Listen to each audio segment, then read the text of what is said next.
Не мога да не те попитам как е работата с нас. Всъщност ти вече загадна, че вършим някакви неща, що годе, приятни заедно. Да. Помагаме ли повече пречим ли? Как е процеса?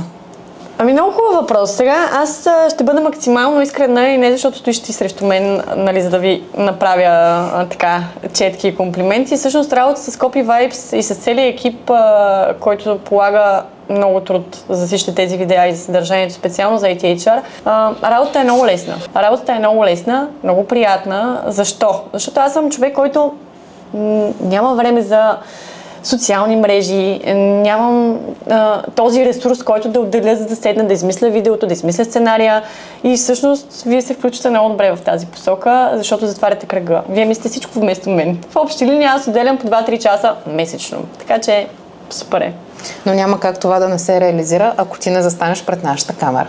Точно така. Със сигурност, за да бъде един бранд успешен в TikTok и изобщо в социалните мрежи, пътят е двупосочен. Както ние трябва да положим усилия, за да имаме успех, така и вие. Според теб, има ли място за бизнеса в социалните мрежи? Или ако трябва да го задам по друг начин този въпрос, може ли през 2025 година бизнесът да не е в социалните мрежи? Със сигурност социалните мрежи към днешна дата, последните години, просто за мен е абсолютно задължително. Ако искат бизнеса да се развива и да стига до по-големи мащаби, то със сигурност бизнесът трябва да бъде в социалните мрежи. И не само в TikTok, навсякъде.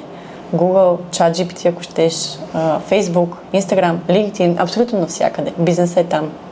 Много ти благодаря за този разговор. Аз много благодаря. Продължаваме с снимките. Чао!